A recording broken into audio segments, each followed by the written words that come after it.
Okay, here I'm going to show you how to fix the Lord mounts. This is something I've been dealing with for years. I'm going to show you what you need, what it takes to fix these mounts. It's an alternative way to repair them. I used to actually just drill a hole through the rubber. I would take the bolt studs off on the ends.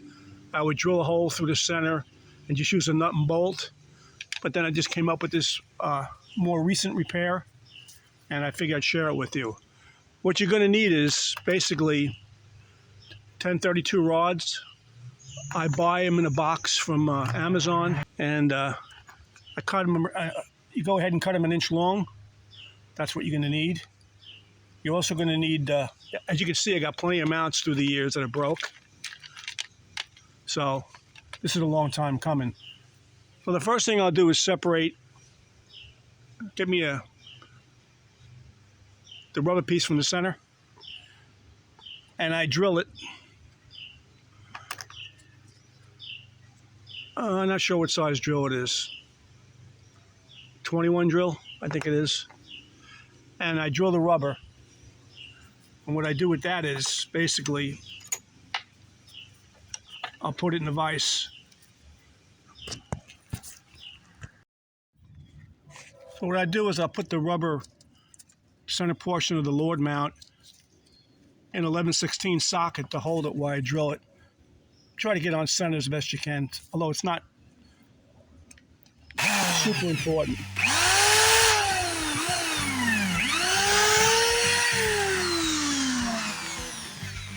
It holds it good enough to drill it, and you just pull it off. So that's the first step, just to drill a hole through the mount.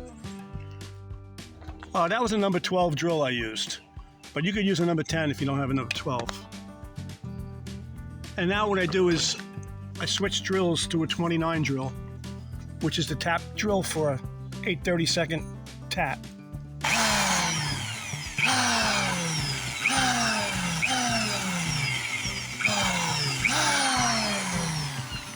The hardest part is getting it on center. But as long as you're close, you don't have to be dead on. The mount will work either way if it's a little bit off center. But sometimes, even with aluminum, you can walk the drill over. You know, if you're way over on one side, just go the opposite way. You can actually push the hole over a little bit. You want to go down a little bit more than 1/4 inch.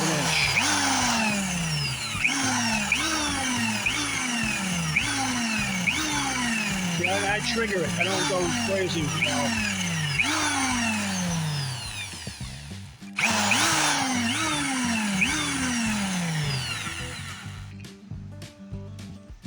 I send it bunch the second one the best I can on center.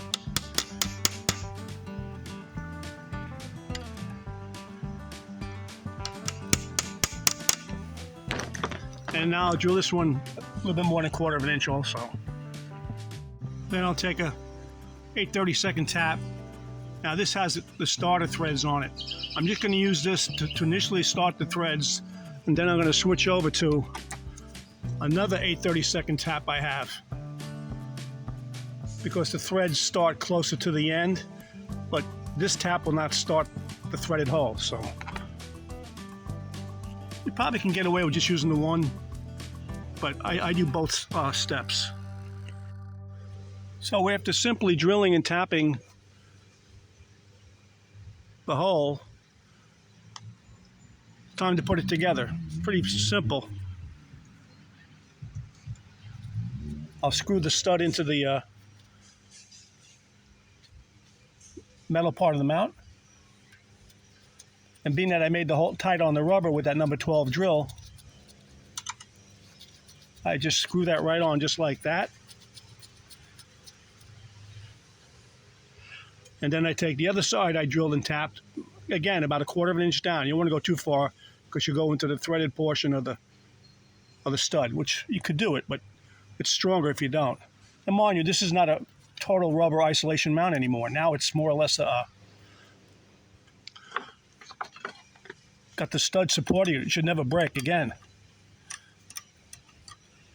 Then I take a 3/8 wrench and simply tighten it up. What I'll do is I'll line up the squares the best I can.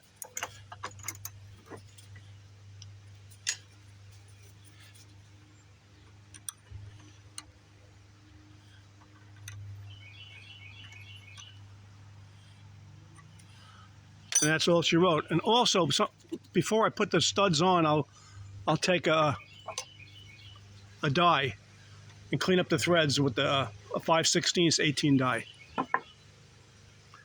And I'll show you the motor I repaired the all 4 mounts on.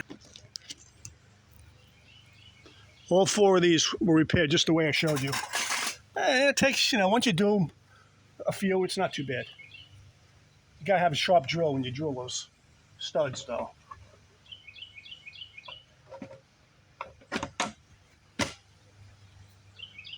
There you go. Put the nuts and washers on and you're all set. This is how I repair Lord mounts. Thanks for watching. Why I use the bottoming tap after starting it with the starting tap. This way I get the maximum amount of threads to hold it together. I forgot to mention that in the clip.